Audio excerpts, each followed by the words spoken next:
Hello दोस्तों, नमस्कार। मेरा नाम है रोहित कुमार। आप सभी का स्वागत है हमारे इस यूट्यूब चैनल पे। कक्षा 9 के लिए मैथमेटिक्स पढ़ा रहे हैं और देखिए चैप्टर का नाम है वृत्त। मेरे पास पुरानी किताब है जिसमें अध्याय 10 पे है, कुछ नई किताबों में ये अध्याय 9 पे है। तो मुझे समझ में नहीं आ रहा मैं प्रश्नावली 9.1 लिखूँ कि 10.1 लिखूँ।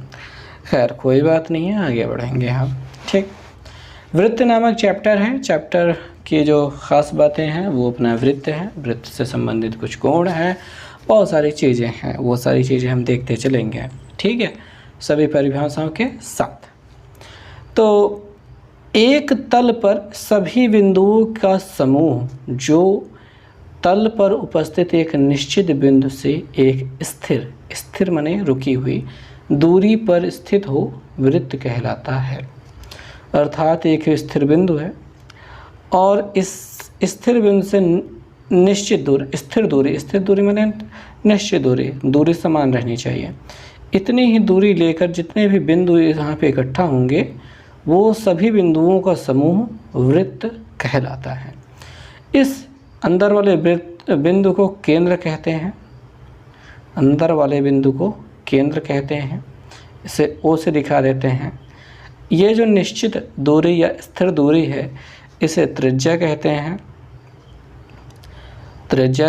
इसे आर से दिखा देते हैं और यहाँ पे और कोई जानकारी नहीं है।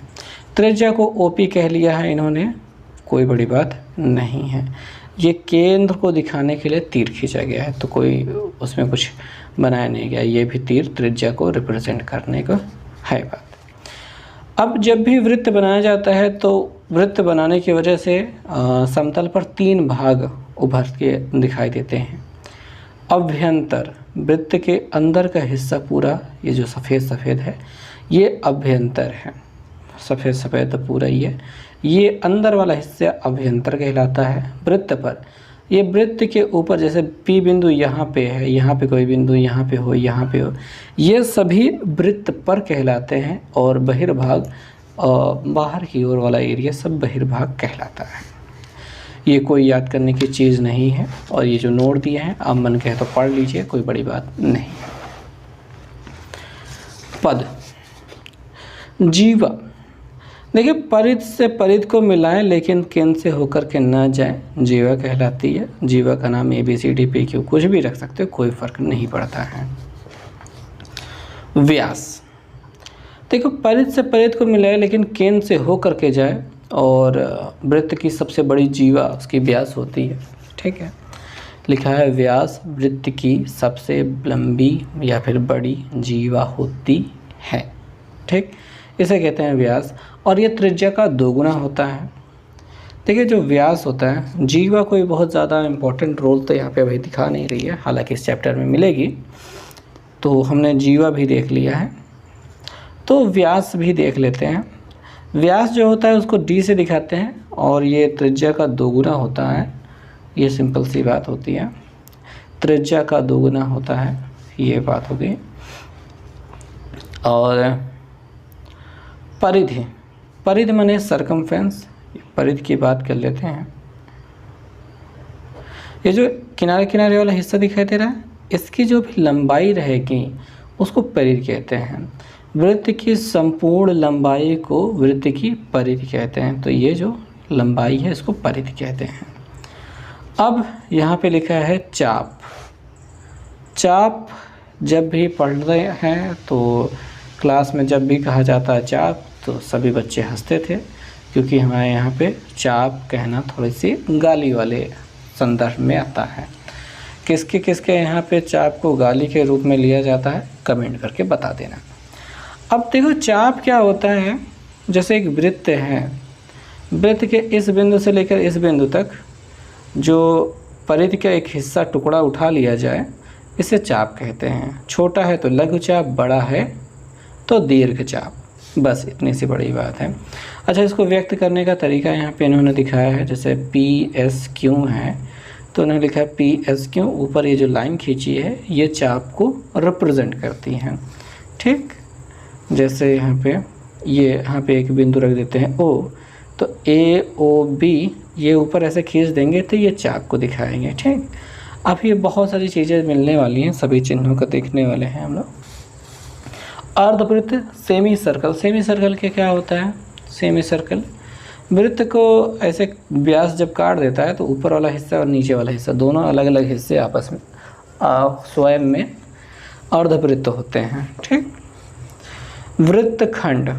वृत्तखंड ये बीचों बीच ना काटो, थोड़ा किनारे काट दो। तो हमने चाप देख लिया, चाप के बाद हमने अर्धवृत्त देख लिया। क्या देख लिया? अर्धवृत्त देख लिया। अब हम देखना चाहते हैं वृत्तखंड। क्या देखना चाहते हैं? वृत्तखंड देखना चाहते हैं। देखो जो अपना वृत्त है, जैसे यहाँ पे बीचों बीच काटा है, मत काटो, थोड़ा किनारे काट दो। ऐसे में दो छोटे बड़े टुकड़े मिल जाएंगे। जो छोटा है जो बड़ा है दोनों के दोनों वृत्तखंड कहलाएंगे। जो छोटा है वो लघु वृत्तखंड और जो बड़ा है वो दीर्घ वृत्तखंड कहलाएगा।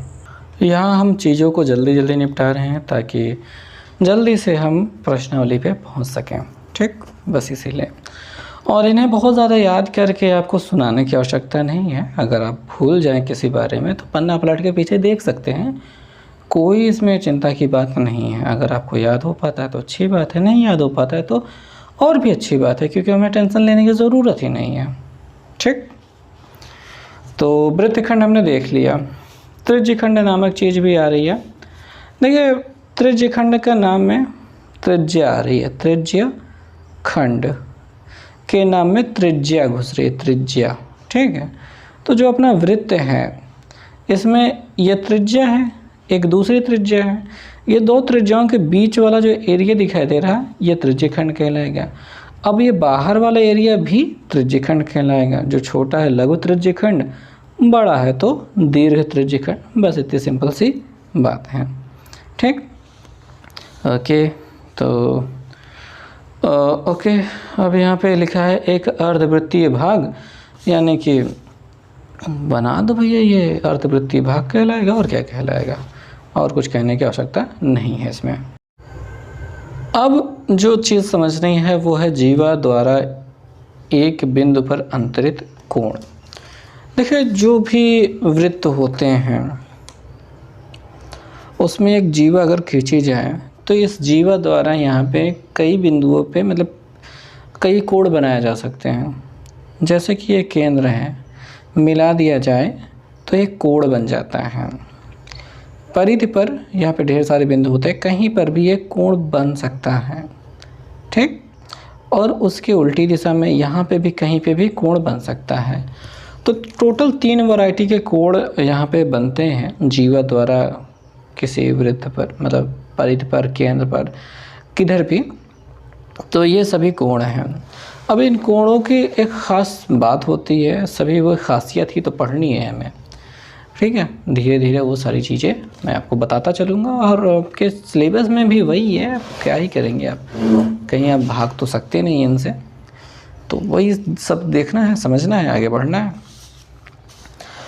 तो यहाँ पे वृत्त की बराबर जीवाएं केंद्र पर बराबर कोण अंतरित करती हैं।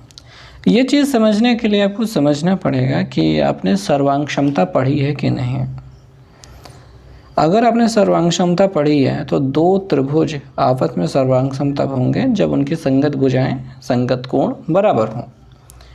और अगर वो सर्वांगसम है तो उनकी संगत भुजाएं और संगत कोण बराबर होंगे। अगर ये आपने पढ़ के रखा है, और मानता हूँ मैं आपने पढ़ रखा है, तो ये मानते हुए हम आगे बढ़ते हैं। ठीक, तो भाई बात यूँ है कि एक वृत्त देखो दिया गया है कि एक वृत्त COR, जिसमें O केंद्र है और R त्रिज्या है और C मतलब सर्कल, ये रिप्रेजेंट करने का तरीका होता है। जैसे ट्रायंगल को रिप्रेजेंट करते हैं, एंगल को रिप्रेजेंट करते हैं, वैसे सर्कल यानी वृत्त को रिप्रेजेंट करते हैं। है जिसकी 2 जीवाएं AB तथा CD हैं। ये देखो AB और CD 2 जीवाएं हैं और वे इस प्रकार हैं कि AB बराबर CD, यानी AB और CD आपस में बराबर हैं।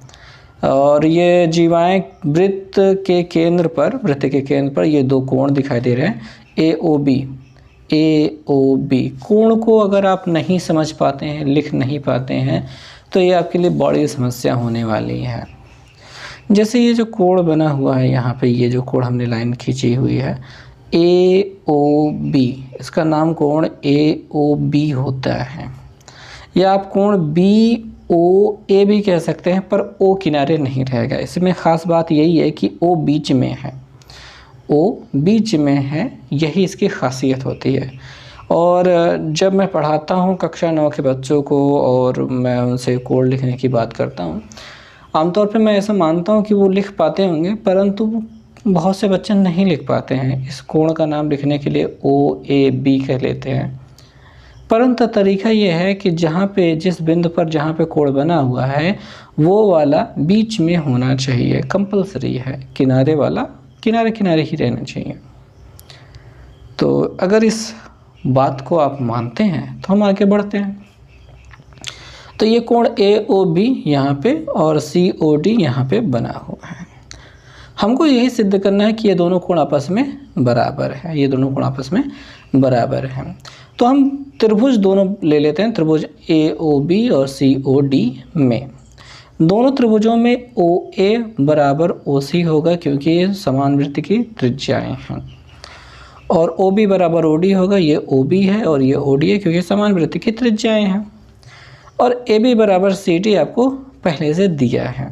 जब तीन चीज़ें हमको बराबर मिल जाती हैं तो हमारा जो त्रिभुज होता है वो दोनों त्रिभुज क्या हो जाते हैं, सर्वांगसम हो जाते हैं। एस एस एस यानी भुजा भुजा भुजा सर्वांगसमता नियम से। जब सर्वांगसम हो जाएंगे तो सी पी सी टी लग जाएगा। सी पी सी टी द्वारा यानी कि सर्वांगसम त्रिभुजों के संगत भाग बराबर होते हैं, इस चीज़ को शॉर्ट फॉर्म में लिखा जाता है सी पी सी टी। तो अगर दोनों त्रिभुज सर्वांगसम होंगे तो उनके कोण भी क्या होंगे, बराबर होंगे। तो इस वजह से इन दोनों कोणों को बराबर लिख दिया गया है।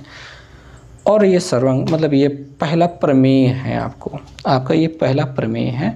और ये प्रमेय याद रखना होता है। याद क्या, आपको याद रहेगा ही कि सर्वांग मतलब कि एक ही वृत्त की अगर दो जीवाएँ हैं जिनकी लंबाइयाँ अगर आपस में बराबर है तो उनके द्वारा बनाया गया कोण भी बराबर होगा। और एक दूसरा प्रमेय होता है जो इसका ठीक उल्टा होता है, प्रमेय एक का विलोम, कि एक वृत्त की जीवाओं द्वारा अगर अंतरित कोण बराबर है तो वो जीवाएँ बराबर होती हैं, यानी कोण बराबर है तो जीवाएँ भी बराबर होंगे। तो इसमें क्या लिखा गया है, दिया है वृत्त सी ओ आर जिसकी दो जीवाएँ ए बी और सी डी इस प्रकार हैं कि कोण ए ओ बी, यानी वो इस प्रकार हैं, ये दोनों जीवाएँ आपको दिखाई दे रही हैं, वो इस प्रकार हैं कि यहाँ से ए ओ बी और सी ओ डी बराबर है। ये कोण पहले से बराबर दिया है। अब हमको सिद्ध करना है कि ये दोनों जीवाएँ बराबर हैं, यानी ए बी बराबर सी डी है। तो कैसे होगा, तो होगा ये कि इन दोनों त्रिभुजों का नाम लिखेंगे, त्रिभुज ए ओ बी तथा सी ओ डी, ये दोनों लिख लिया। ठीक में आपको ओ ए या फिर ए ओ बराबर सी ओ लिख देते हैं क्योंकि ये क्या है, समान वृत्त की जीवाएँ त्रिज्याएँ हैं। एक ही वृत्त की जो भी त्रिज्याएँ होती हैं सब आपस में बराबर होती हैं। दूसरा हम लिख सकते हैं ओ बी बराबर ओ डी। ठीक है, यहाँ पे लिखा है ओ बी बराबर ओ डी, बाद में लिखा है कि ये दोनों भी समान वृत्त की त्रिज्याएँ हैं और ये दोनों कोण जो हैं बराबर दिए गए हैं, पहले से ही दिए गए थे, बराबर दिए हैं। जब तीन चीज़ें बराबर हैं तो सर्वांग समता लग गई। कौन सी, भुजा कोण भुजा सर्वांग समता से दोनों त्रिभुज हो गए सर्वांगसम, और जो दोनों त्रिभुज सर्वांगसम होंगे तो सी पी सी टी लगे, सी पी सी टी से दोनों भुजाएं होंगी बराबर, यानी ये जो जीवाएँ हैं आपस में बराबर हो गई। तो ये जो प्रमेय हैं बहुत सिंपल प्रमेय होते हैं जो आपको याद रखने होते हैं, और याद रखने के साथ साथ इनका प्रयोग भी करना होता है क्योंकि यही सब मज़ेदार चीज़ है। और इसी प्रमेय के साथ यहाँ पे जो थ्योरी थी वो ख़त्म होती है। थ्योरी ख़त्म होने के साथ ही हमारी प्रश्नावली शुरू हो जाती है जिसका नाम 10.1 हमारे पास होता है। आपके पास 9.1 के रूप में हो सकती है ये, पर हमें प्रश्नों को हल करना है। ठीक, तो आइए चलिए देखते हैं पहला प्रश्न क्या है, रिक्त स्थान की पूर्ति कीजिए। पहला, एक वृत्त की सबसे लंबी जीवा क्या होती है, उस वृत्त का क्या होती है, व्यास होती है। मैंने आपको पहले ही बताया था क्या होती है, व्यास होती है। दूसरा प्रश्न चलिए देखते हैं, एक वृत्त की एक चाप होता है यदि इसके छोर वृत्त के किसी व्यास के सिरे हो। ठीक है, एक वृत्त की एक चाप, एक वृत्त है उसकी एक चाप क्या होता है, यदि इसके छोर वृत्त के किसी व्यास है, इसके सिरे अगर ऐसे हैं तो ये चाप क्या कहलाएगा, ये आपसे पूछा जा रहा है। तो भैया ये हो सकता है ये वाला हिस्सा जो हमने छोड़ दिया था, अर्धवृत्तीय भाग। जब दो चाप अर्धवृत्तीय हों तब दोनों वृत्तों के, ठीक है, वहाँ पे तो नहीं मिला अर्धवृत्तीय रहेंगे। अगर चाप के दोनों सिराएं व्यास से मिल रहे हैं तो ये क्या हिस्सा बन गया, अर्धवृत्त बन गया, अर्धवृत्त है।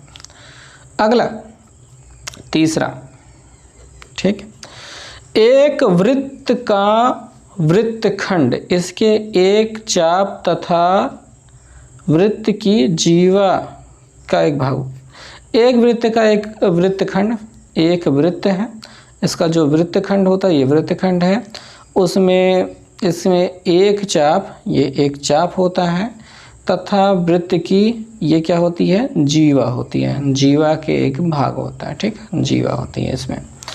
तो ये प्रश्न हो गया समाप्त, ठीक है। अब हमें देखना है दूसरा प्रश्न। इसमें कह रहे हैं कि उपयुक्त कारण के साथ बताइए कि निम्नलिखित कथनों में सत्य अथवा असत्य। तो यदि दो जीवाएं ए बी और ए सी, ठीक है, तो मैं थोड़ा दिखाना चाहूँगा ऐसे, ठीक।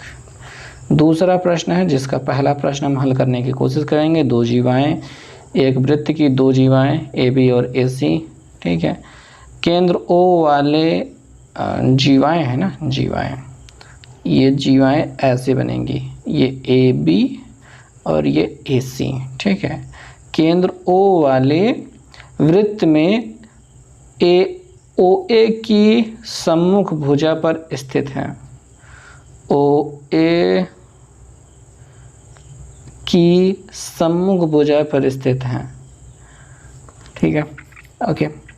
तब कोण ओ ए बी ये वाला कोण और ओ ए सी ये बराबर है, ये आपस में बराबर हैं, से पूछ रहे हैं। तो ऐसे में ये बराबर हो नहीं पाएंगे क्योंकि उत्तर असत्य रहेगा। कारण ये है कि ऐसा कोई नियम नहीं है, ठीक, यहाँ पे बराबर होना आवश्यक नहीं है। क्या लिखोगे भैया, बराबर होना आवश्यक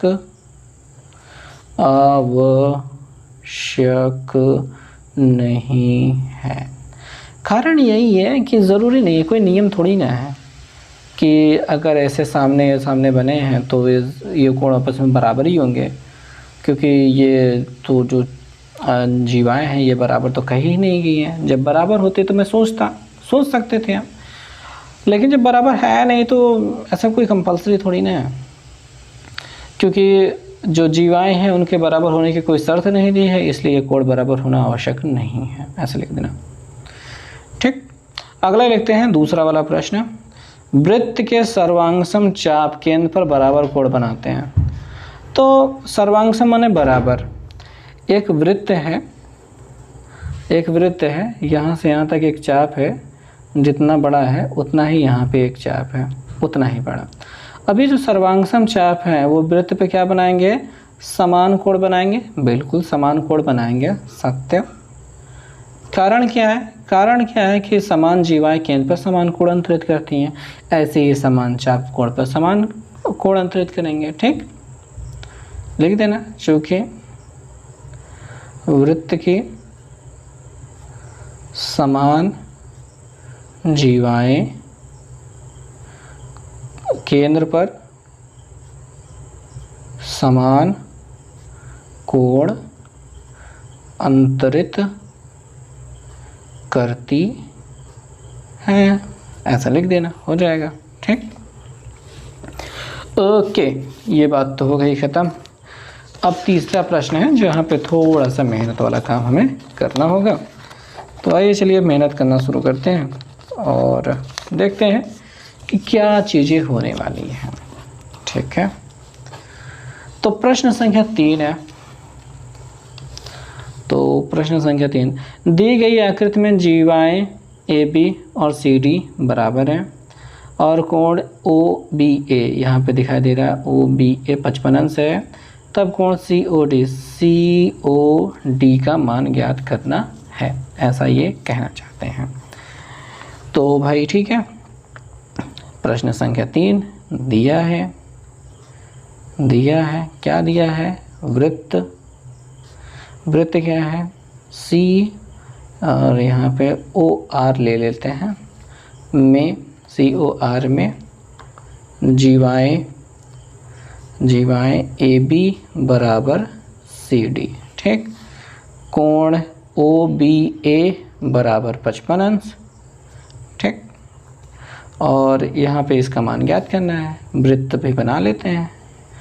अब मेरे पास पूरा प्रकार तो है नहीं भी इस अवस्था में, तो इसे बना लेते हैं काम चलाओ, ठीक। ओ ए बी सी डी, ये वाला कोण ज्ञात करना है, ये वाला 55 पता है। ओके, तो कैसे करा जाएगा, तो करने का तरीका ये रहेगा कि ये दोनों त्रिज्याएं बराबर होंगे, ठीक। त्रिभुज ओ ए बी में, ठीक, ये ए बी बराबर ओ ए बराबर ओ बी, त्रिज्याएं, ठीक है। इसलिए ये वाला 55 है तो ये भी होगा 55। कोण ओ बी ए बराबर कोण ओ ए बी, ठीक। दोनों 55, ये वाला कोण कितना है 55 अंश है, तो कोण ओ ए बी बराबर 55 अंश, कोण ओ ए बी बराबर 55 अंश, ये वाला हो जाएगा 55 अंश का, ठीक। और क्या है, तब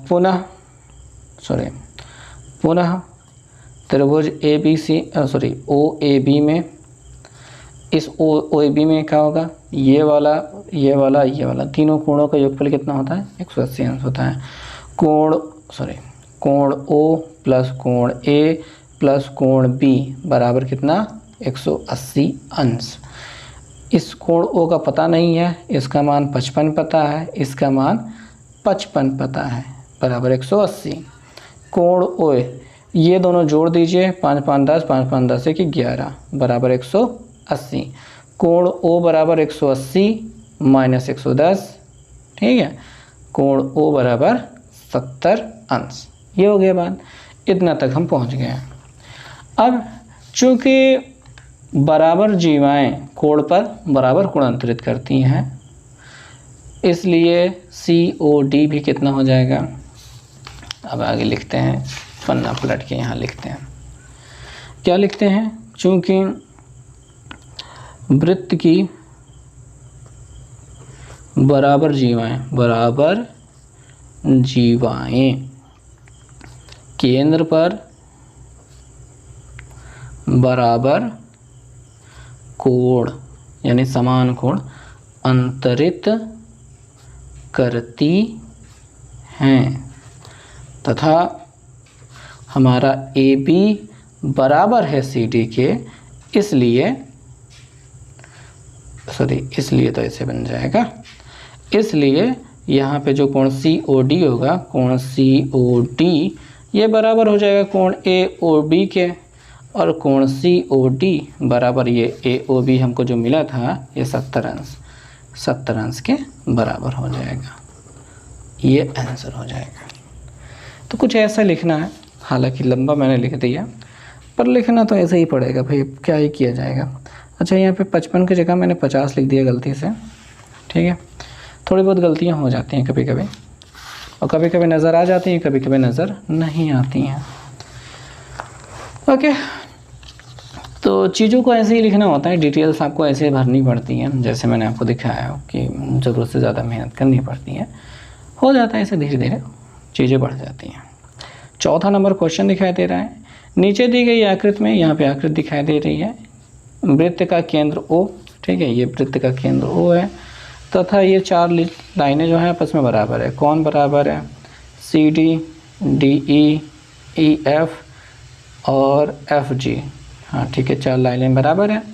COD बराबर 40, COD यहाँ पे 40 अंश है, तो प्रतिवर्ती कोण COG प्रतिवर्ती ये वाला बाहर वाला कोण का मान पूछ रहे हैं। ठीक है, ओके। तो जो दिया गया है वो तो लिख लेना। अब आगे बात समझो। होगा ये कि चूँकि जैसे हमने यहाँ पे लिखा, चूँकि वृत्त के बराबर जीवाएं केंद्र पर बराबर कोण अंतरित करती हैं, इसलिए हमारा हो जाएगा कि यहाँ पे COD जो 40 अंश मिला है, तो वैसे DOE 40 अंश होगा, EOF 40 अंश होगा, FOG 40 अंश हो जाएगा। ठीक, कैसे लिखोगे? वृत्त बना दिया है, यहाँ पे बन जाए तो अच्छी बात हो जाएगी, नहीं बनेगा तो और अच्छी बात हो जाएगी।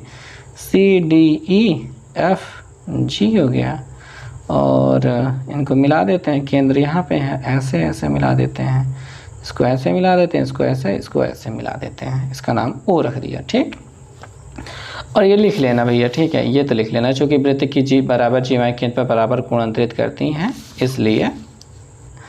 इसलिए हमारा जो कोण है, कोण COD है बराबर कोण DOE हो जाएगा, DOE बराबर कोण EOF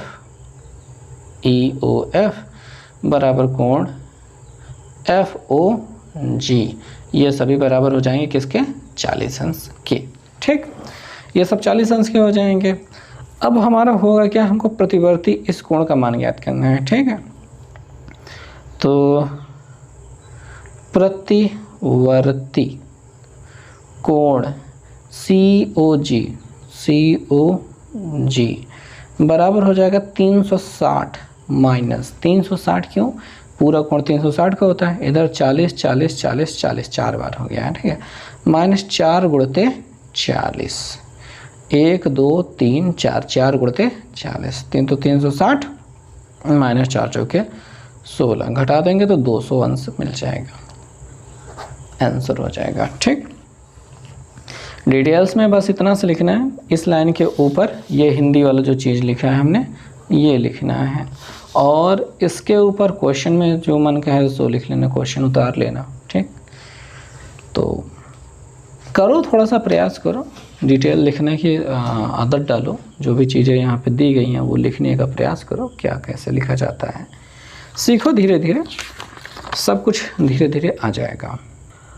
धीरे धीरे रे मना धीरे सब कुछ होई, माली सींचे सौ घड़ा ऋतु आए फल होए। हम यहाँ पे आपको कितना भी कुछ बता दें, लेकिन एक समय आता है उसके बाद ही चीज़ें समझ आती हैं, तो समझने का प्रयास करेंगे, बातों को आगे बढ़ाएंगे। चलिए बढ़ते हैं। दी गई आकृति में यहाँ पे 30 अंश दिया गया है, ये दिखाई दे रहा है, 57 ये दिखाई दे रहा है, BOC तथा AOC, तो BOC यानी ये वाला कोण और AOC ये वाला कोण ज्ञात करने की बात कर रहे हैं। ठीक है, ज्ञात कर सकते हैं। तो चलो इस प्रश्न को थोड़ा लंबा लिखते हैं, आपको डिटेल के साथ समझाते हैं। ठीक, तो प्रश्न संख्या 5 लिखा हमने, और इसका हमने चित्र बनाने का प्रयास किया। ये बन गया, ये बन गया, ऐसे बन गया, ऐसे बन गया, ABCO 57 30 कंप्लीट। अब क्या दिया गया है, वृत्त में कोण OAB बराबर 30 अंश दिया गया है, कोण OCB बराबर 57 डिग्री दिया गया है। ठीक, अब हम सबसे पहले तो ये वाला कोण ज्ञात करने का प्रयास करेंगे। कहेंगे भैया त्रिभुज है, त्रिभुज OCB में कौन है, OC बराबर OB, चूँकि OC बराबर OB इसलिए कोण OCB बराबर OBC, कोण OBC बराबर कितना, 57 अंश, दोनों 57 अंश के बराबर हो जाएंगे। तो कोण ओ बी सी बराबर क्या हो जाएगा 57 डिग्री। अब तीनों कोणों का योगफल, तब तो ये कोण जो है इस कोण का नाम है C O B plus O B C कोण O B C plus O C B कोण ओ सी बी बराबर कितना 180 अंश। ओ इस वाले कोण के वैल्यू नहीं पता है, सी ओ बी, यही तो पूछ रहे हैं ना, सी ओ बी या फिर बी ओ सी, कुछ भी लिखो एक ही बात होती है। बी ओ सी का वैल्यू पूछ रहा है, ये 57 है, दूसरा वाला बताया वो भी 57 है, बराबर कितना किया, तो ये 180 अंश कोण सी ओ बी प्लस 7 7 14 5 5 10 11 बराबर 180 अंश कोण सी ओ बी बराबर 180 माइनस 114 बराबर कितना, 10 में से 4 गेंद 6, 7 में से गेंद 6 और 1 में से गेंद लड्डू 66 अंश। ठीक, इस वाले की वैल्यू 66 अंश, यानी कोण बी ओ सी बराबर कितना 66 अंश 66 डिग्री। ओके ऑल राइट, समझ में आई बात, ठीक है गुड। अब क्या करना है, हमको ये वाला कोण याद करना है। पहले बात तो ये 30 है, ये भी 30 होगा, ठीक, क्योंकि ओ ए बराबर ओ बी, तो triangle A B C sorry O A B में ऐसे में हमारा ओ ए बराबर ओ बी है, इसलिए हमारा यहाँ पे कोण ओ ए बी ए, इसलिए हमारा कोण ओ ए बी बराबर कोण ओ बी ए, ये दोनों बराबर होंगे कितने के 30 अंश के, ये दोनों 30 अंश के हो जाएंगे। अब त्रिभुज के तीनों अंतःकोणों के योगफल वाला सूत्र लगा देते हैं, चलो लगाते हैं, तब लिखते हैं तब कोण ए ओ बी प्लस कोण ओ ए बी प्लस कोण ओ बी ए बराबर 180 अंश है। ये वाली वैल्यू हमको पता नहीं है, हालांकि ज्ञात तो नहीं करनी है पर पता नहीं है, प्लस इसकी वैल्यू 30 है प्लस इसकी वैल्यू 30 है बराबर 180 है। कोण ए ओ बी बराबर 180 माइनस 30 30 60 कितना 120। ठीक, ये पूरा 120 हो गया।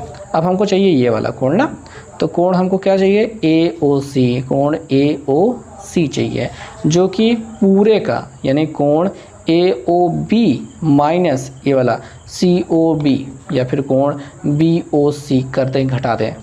भाई ये देखो ये वाला एंगल चाहिए ना, ये वाला, तो हम पूरे में से इसको घटा देते ये मिल जाएगा, तो वही चीज़ हमने लिखा है। लिखने का तरीका होता है, देख देख के लिखना पड़ता है। देखो ये हम नाम नहीं पढ़ते हैं, हम ये देखते हैं कि हमको ये पता है, पूरा पता है। समझ में आ रही बात? अरे यार ये लपर दपर करने लगा, ठीक है तो समझो, अरे समझो यार, हाँ ठीक है समझो कि पूरा हमको पता है 120, हमको ये पता है, यहाँ पे कुछ लिखा तो था कहीं पे 66 लिखा था ना, 66, तो 120 में से 66 घटा देंगे, ये वाला मिल जाएगा। वही चीज़ को नाम के तरीके से लिखा है, यानी हमको इस कोण की जानकारी चाहिए, तो ए ओ सी नाम है इसका, इसकी जानकारी चाहिए। अब हमने कहा कि हम पूरे में से घटाना चाहते हैं, तो पूरे का नाम है ए ओ बी, वो लिख दिया, माइनस क्या घटाना चाहते हैं, इसको घटाना चाहिए सी ओ बी या फिर बी ओ सी लिख दिया, कुछ भी लिख दो कोई बात नहीं है। तो पूरा तो 120 है, उसमें से 66 घटा देना है, तो 10 में से 6 गेंद 4 और यहाँ पे हो गया 1 हासिल 11 में से 6 गेंद 5, 54 अंश। तो ये हमारा 54 अंश हो गया कोण ए ओ सी का वैल्यू, और यहाँ पे मिला था बी ओ सी की वैल्यू, तो दोनों उत्तर हो गए। ठीक, ऐसा थोड़ा लंबा सा लिखना पड़ता है, थोड़ा लॉजिक घुसाना पड़ता है, थोड़ी चीज़ों को लिखना पड़ता है। आपके लिए सबसे मेहनत वाला काम तो यही इसका नाम लिखना होता है। नाम पर ज़्यादा ना जाया करो, चित्र में देखा करो, चीज़ों को सीखा करो, समझा करो। ठीक, जैसे अभी लास्ट में समझाया वही चीज़ अगर समझ गए ना तो आगे कोई रोक नहीं सकता आपको आगे पढ़ने से, सारी चीज़ें समझ में आएंगी, सब फटाफट समझ में आएगा। ठीक, समझ में आ जाएगा तो काम हो जाएगा। चलो फिर चलते हैं नेक्स्ट क्वेश्चन पे। सो दोस्तों जो अगला क्वेश्चन है प्रश्न संख्या 6, मतलब थोड़ा सा है जिसमें चित्र नहीं दिया गया है, काफ़ी अच्छा है। प्रश्न में कहा गया है कि यदि वृत्त का केंद्र O तथा बिंदु A B C D E F G H वृत्त पर इस प्रकार स्थित है कि ए पी बराबर बी सी बराबर सी डी बराबर डी ए डी ई बराबर ई एफ बराबर एफ जी बराबर जी एच बराबर एच ए, यानी कि यहाँ पे टोटल 8 बिंदु दिए गए हैं, 1 2 3 4 5 6 7 8, और 8वां बिंदु समान दूरी पर है, तो पूरा सर्कल कवर कर रहा है। देखिए ए बी से स्टार्ट होकर एच ए फिर से अकेले एच ए तक पहुँच जा रहा है, तो इस वजह से ये पूरा सर्कल बन रहा है। तो हमको क्या करना होगा इस प्रश्न में, तो जानकारियों को हमने लिख लिया है। क्या लिखा है, वृत्त का केंद्र O है तथा बिंदु A B C D E F G H इस प्रकार है कि वही सब छाप लिया है। अब देखो मज़ा, देखो एक वृत्त हमने बनाने का प्रयास कर लिया, हालांकि आपको गोला प्रकार से बनाना है। अब इस पे 8 बिंदुओं को दिखाना है, समान दूरी पर है, एक ही ऊपर एक ही नीचे एक ही दाएँ एक ही बाएँ, घड़ी की तरह बना दो भाई, ठीक है। ये रहे बन गया, तैयार हो गया, मिला दो, अष्टभुज बन जाएगा, सम अष्टभुज, समान 8 भुजाओं वाला, दिखा दो, A B C D E F G H, ठीक। और इसका जो केंद्र है अपना O हो गया। अब देखो इसको मिला देते हैं, मिला देते हैं, मिलाने से कुछ बन जाएगा, ठीक। अब बात यह है कि चूँकि समान जीवाएं कोण पर समान कोण अंतरित करती हैं, क्या करती हैं, अंतरित करती हैं, इसलिए यहाँ पे जो कोण होंगे ए ओ बी, यानी कि कोण ए ओ बी बराबर कोण बी ओ सी बराबर कोण सी ओ डी बराबर कोण डी ओ ई बराबर कोण ई ओ एफ बराबर कोण एफ ओ जी बराबर कोण जी ओ एच बराबर कोण एच ओ ए। यह सभी कोण जो होंगे बराबर होंगे। सभी के नाम लिख रहे हैं। अब आप कहोगे सर मैं कैसे लिखूँगा, ए ओ बी ये वाला, बी ओ सी, सी ओ डी, डी ओ ई ओ एफ ओ जी ओ एच ओ ए, ये सभी कोण हो गए। कितने हो गए, 1 2 3 4 5 6 7 8 कोण हो गए, ठीक है। तब अब सभी कोणों का योगफल करना है। इनके सभी के बराबर अगर हम यक्स मान लिए होते तब, अरे यक्स मानने की क्या ही ज़रूरत है, हाँ यक्स मान लेते हैं, ज़्यादा अच्छा रहेगा। कोण इन सभी का योगफल 360 के बराबर होगा, क्योंकि पूरा कोण कितना होता है, 360 अंश के बराबर होता है। तो यहाँ पे हमने इनको लिख लिया है, ठीक है। सभी यक्स के बराबर है, x plus x plus x plus x plus, ठीक है, ऐसे लिखते जाओ। 3 3 6 6 2 8 बराबर 360। तो 8x बराबर हो जाएगा 360, तो x बराबर हो जाएगा 360 बटे 8। तो 8 चौक 32, नहीं 8 से कट नहीं रहा ना, 4 से काट, 4 9 36, 90 हो गया। 4 तो नहीं 8 होता है, 2 से काट देंगे तो 45 हो जाएगा, कितना 45 डिग्री। ओके, ये हो जाएगा इसका मान। अब सभी के मान निकालना है, हो जाएगा, बड़े आराम से निकल जाएगा। सबसे पहले ए ओ बी दिखाई दे रहा है, कोण ए ओ बी कितना दिखाया था, ए ओ बी ये केवल एक एक्स के बराबर है, तो 45 डिग्री, कितना 45 डिग्री, ठीक है। ओके, केवल ऐसे लिख सकते हैं एक्स बराबर 45 डिग्री, ठीक। अब ए ओ सी, कोण ए ओ सी, तो ए ओ सी ये बात कर रहे हैं, ए ओ सी 2 ठी दिखाई दे रहा है, तो 2 गुणते 45 बराबर 90 डिग्री। एक्स लिखना बंद करो, डायरेक्ट 45 ऐसा कुछ लिखो। डी ओ एफ, कोण डी ओ एफ कहाँ दिखाई दे रहा है, डी देखते हैं, डी ओ एफ, ये डी ओ एफ कितना, 2 खाने हैं, 2 गुणते 45 बराबर 90 अंश। ई ओ एच, कोण ई ओ एच, तो ई यहाँ है, ओ यहाँ है, एच यहाँ पे है, ये दिखाई दे रहा है, ई ओ एच, ठीक। 1 खाना, 2 खाना, 3 खाना, तो 3 गुणते 45, 5 तियाँ 15, 5 चौके 20, 5 तियाँ 15 हाथ से लगे 3 और 4, 3 चौके 12, 13, 135 आंसर। तो ये सभी कोड प्राप्त हो गए हैं।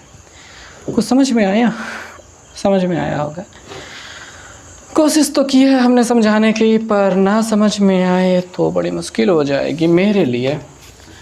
बड़ी मुश्किल है ये ज़िंदगी और आसान करो, पढ़ो लिखो और महान बनो। क्या बकवास गान बात बोली है मैंने। वाह वाह, थू थू छी छी, इतनी गंदी बात। यदि वृत्त के चाप AXB तथा CYD सर्वांगसम हैं, तब AB बराबर तथा CD का अनुपात ज्ञात कीजिए। AB तथा CD का अनुपात ज्ञात कीजिए।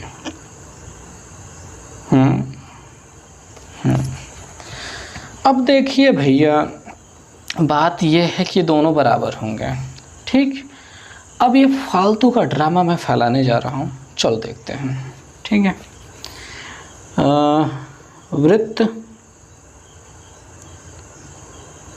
वृत्त के चाप AXB बराबर सर्वांगसम CYD, ये सर्वांगसम है, ठीक। चित्र बना लेते हैं।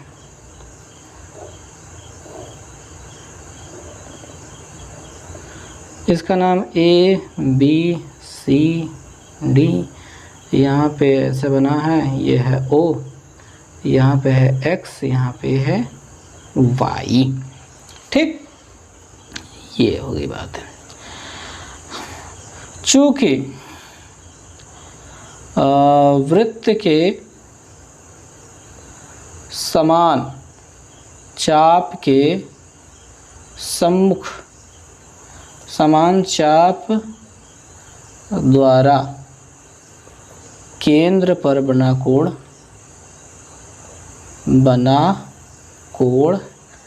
बराबर होता है। क्या होता है? बराबर होता है।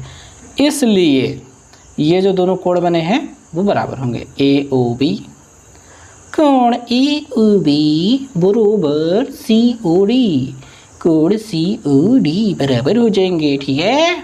ओके, अब त्रिभुज AOB तथा COD में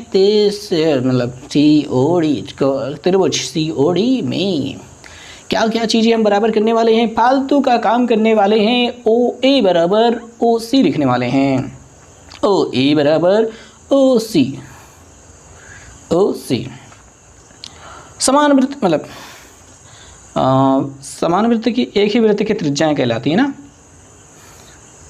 एक ही वृत्त की त्रिज्याएं होने की वजह से ये बराबर हैं। अच्छा, ये वाला कोण AOB बराबर कोण COD, इसको समीकरण नंबर आना है समीकरण 1 से ऐसा हो गया बराबर। और इस वाले को OB बराबर OD कर देते हैं। OB बराबर OD, ठीक है।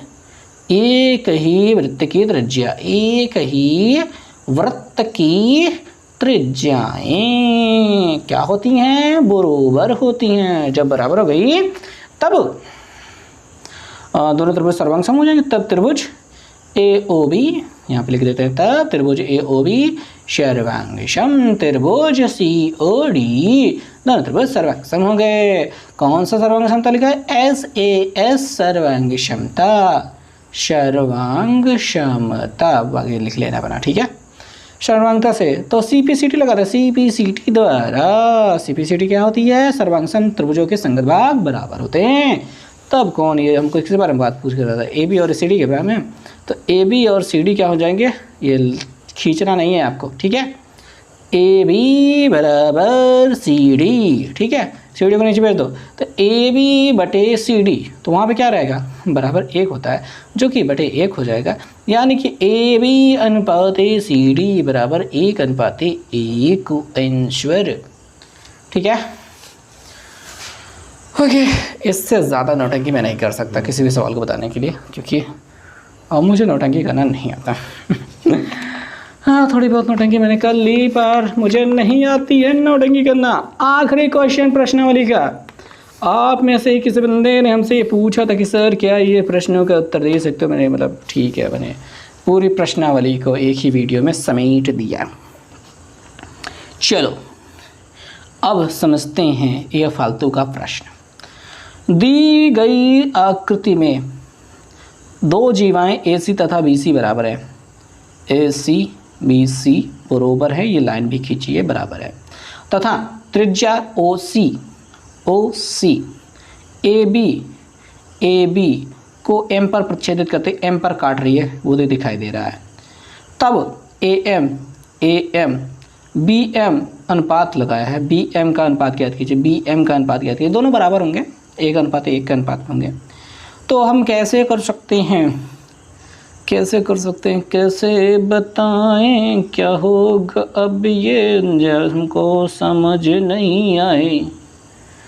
कुछ तो करेंगे तब समझ में आएगा, नहीं तो हम तुमको कैसे समझाएं, फालतू में ये क्या गाना गा रहे हैं। तो भाई साहब दिल थाम के बैठिए, प्रश्न का उत्तर आ रहा है। कैमरामैन जल्दी फोकस करो भैया, देखो। तो यहाँ पे लिखेंगे वृत्त का केंद्र O है तथा जीवाएं AC बराबर BC। ठीक है, हो गया।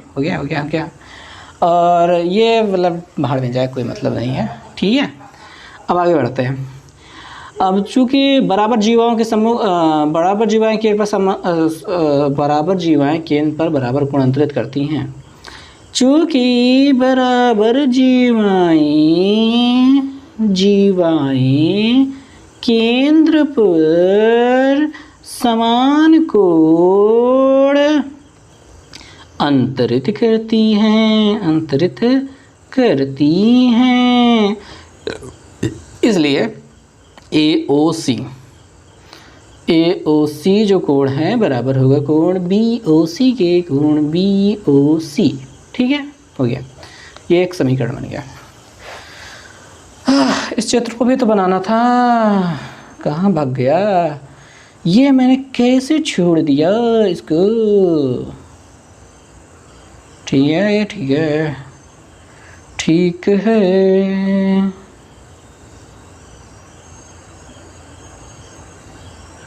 क्या गंदा चित्र बनाया है मैंने। इस गंदे चित्र के लिए मुझे 2 थप्पड़ मिलने चाहिए। आगे बात को बढ़ाते हैं। बात में हमने ये दोनों कोण बराबर कर लिए। अब हम क्या करेंगे, इस त्रिभुज और इस त्रिभुज में अपने कारनामे शुरू करेंगे। त्रिभुज AOM तथा त्रिभुज BOM में क्या चीज़ें बराबर हैं, AO बराबर BO, त्रिज्याएं हैं। क्या भैया, त्रिज्याएं हैं। ठीक, और यहाँ वाला कोण कोण AOM बराबर कोण BOM, ये दोनों बराबर हैं समीकरण 1 से। ये दोनों कोण बराबर है समीकरण 1 से। और OM बराबर OM उभयनिष्ठ 3 चीज हो गई। तब दोनों त्रिभुज हो गए सर्वांगसम त्रिभुज AOM, सर्वांगसम त्रिभुज BOM। क्यों, SAS सर्वांग समता से, त्रिभुज मतलब सर्वांग क्षमता से। फिर लगा देते हैं CPCT द्वारा क्या पता चल जाएगा, इनकी 2 भुजाएं मतलब कौन से उनका क्या करना चाहता, AM BM का देखना था। तो AM BM ए एम बराबर बी एम, और वही A M upon B M कर देंगे तो हमको मिल जाएगा यहाँ पे 1/1, या फिर ए एम अनुपाते बी एम बराबर 1/1 आंसर। लो यार, एक बोरिंग क्लास ख़त्म हुई। तो ये पूरी एक्सरसाइज आपकी यहाँ पे हो जाएगी ख़त्म। आई होप समझ में आ गया होगा। अगली वीडियो में आएंगे अगले प्रश्नावली के साथ। मिलते हैं नेक्स्ट वीडियो में। बाय।